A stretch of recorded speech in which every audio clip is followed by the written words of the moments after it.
Well, good morning, and we've come to chapter 3 of our series in Exodus. We're moving on swiftly. We've jumped another 40 years to Exodus chapter 3, which I've called Destiny in the Desert.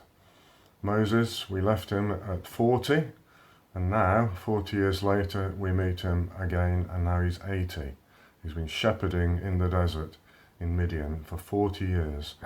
And he starts off on what he thinks is an ordinary shepherding day, leading his flock to find good pasture, and he gets the shock of his life, and as we say, things were never the same ever again. For him, for the Israelites, and for us, and for the whole world.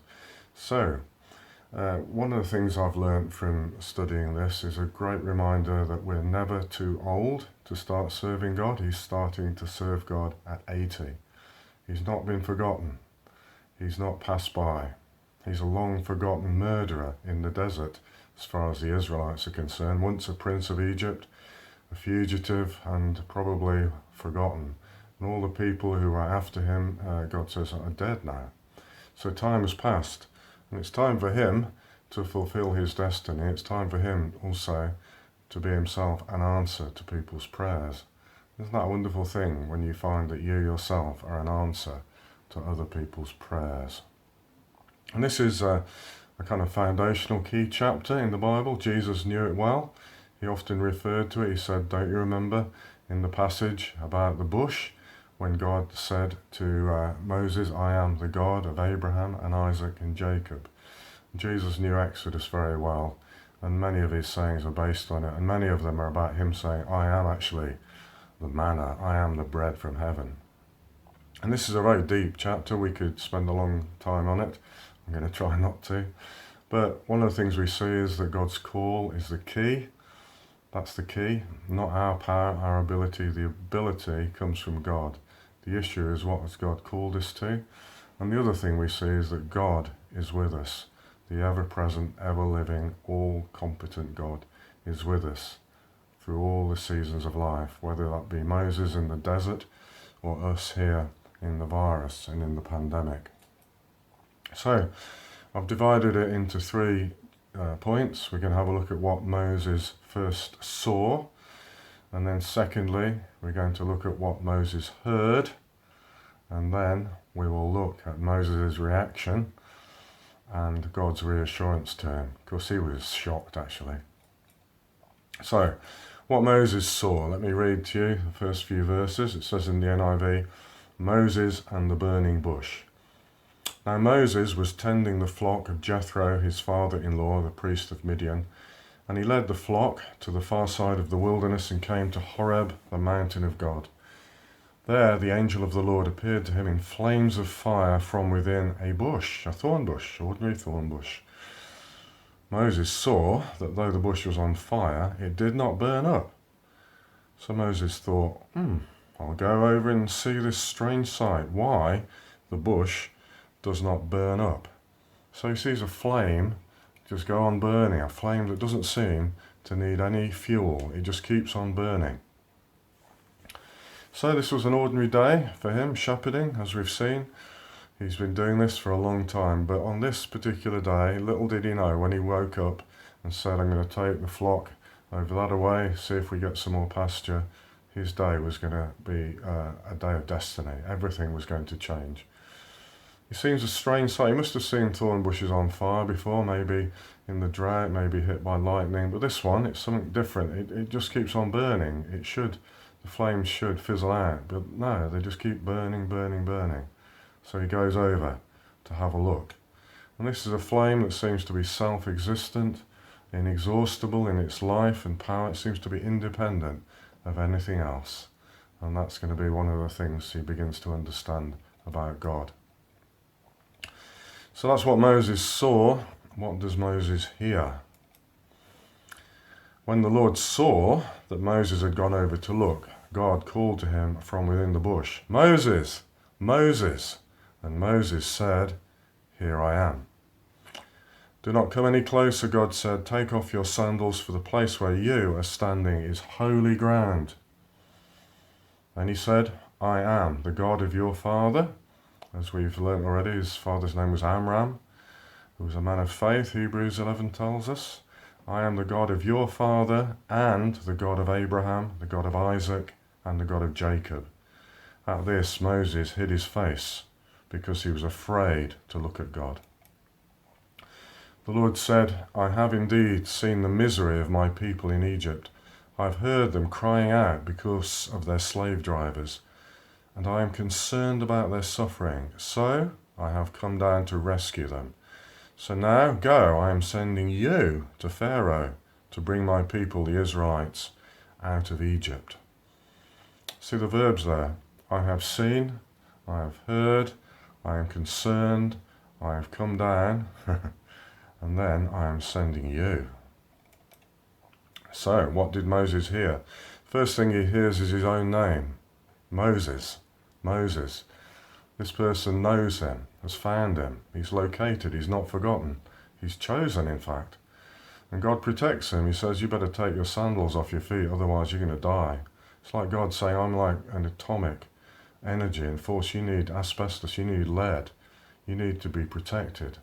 This is holy ground, Moses, be careful. I'm the God of your father. I'm the God of your ancestors, Abraham, Isaac, and Jacob. And I know what's happening to the Israelites way back in Egypt. You tried to rescue them. You got it wrong. You had to flee here. For 40 years you've been here. But I've heard their prayers. They're praying for deliverance. And I've heard, and I've seen, and I've come down, and I'm going to do something about it. And Moses might have been thinking, oh, that's good. Great. Good news. And then God says, and it's going to be through you. And that's when Moses goes into shock. Shock and awe. He must be joking, he must be thinking. So what do we learn? God was there with Moses in those 40 years. He wasn't forgotten. God knows us. He knows who we are, where we are. He sees the bigger picture as well as the small picture. He's a God for all seasons, for individuals and all of history. A God for our individual lives and a God now in world history. And we learn here that God can use anybody. Moses is a forgotten murderer, basically, to put it bluntly and in its most bleak form. But God is there preparing him as shepherd of sheep so that he can be a shepherd of his people Israel. Let's just learn from this. God is at work in all of our lives, in the desert times, the forgotten times, the good times. He was with Moses in the palace, but he's with Moses in the desert as well. He's there, he sees us, he's for us, he's not letting us go through things accidentally.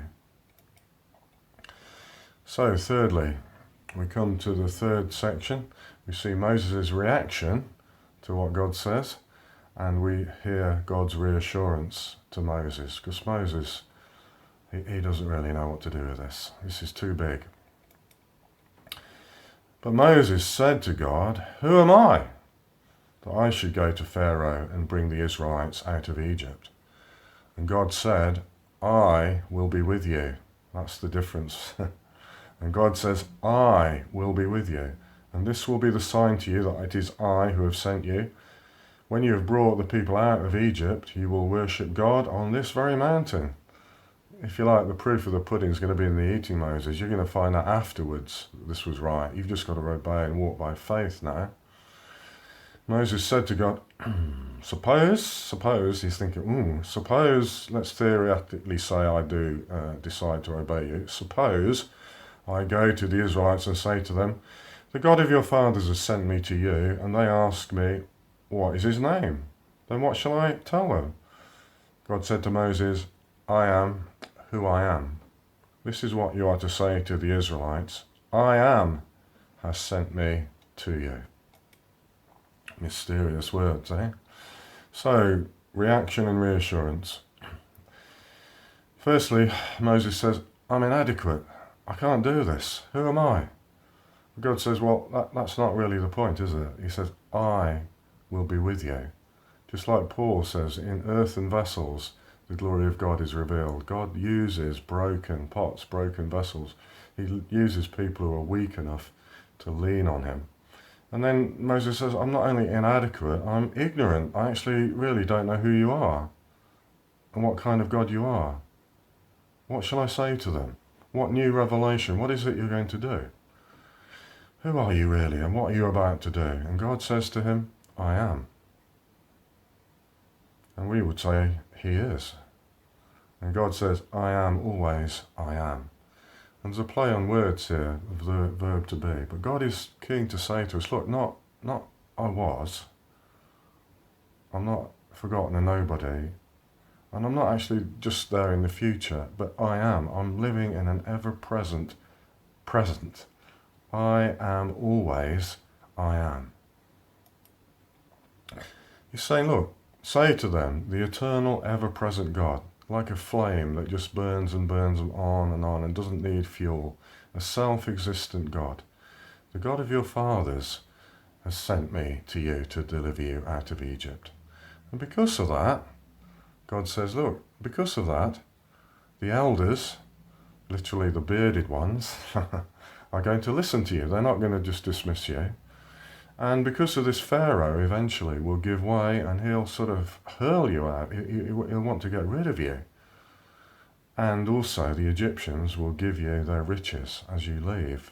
As slaves, you'll leave Egypt, but the Egyptians will supply you with riches and jewels and all you need. Say to them, I am, will be with you. I will be everything you need. That's what it kind of means. God is saying, I am, and I will be what I will be to you. Everything you need. And this is hard to grasp, isn't it? It's hard to really understand. We need to think about this in our own time. When God says, I am.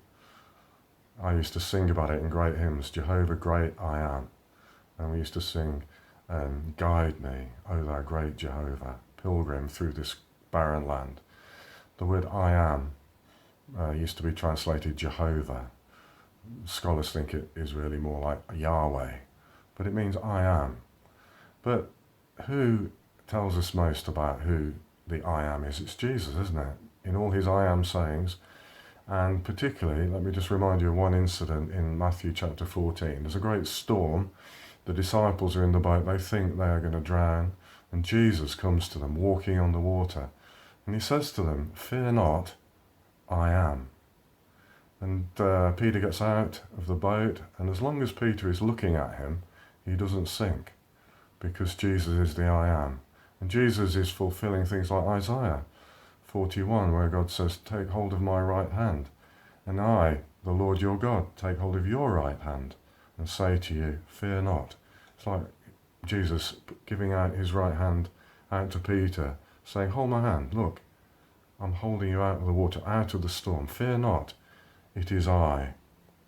Literally, fear not, I am. And do you remember when he was, Jesus, arguing with the Pharisees, and he said these amazing words just before he walked away. Before Abraham was born, I am. Jesus, the Son of God, is the I am. Father, Son, and Holy Spirit are the I am. So through Jesus we can get a better glimpse and a better grasp of what this means. Because he said to us, go and make disciples of all nations. And I am with you always to the end of the age. The I am is Jesus as well as Father, Son, and Holy Spirit. The Son, Jesus, can say, yeah, I share that eternal existence, that ever-present flame, as it were, that doesn't need any fuel. It's not dependent on anything else. Jesus is the I am. So, as we finish this, let's realize God is saying, in the past, now, in the future, I will be with you. I am. The I am, the ever-present, all-sufficient God, is with us now.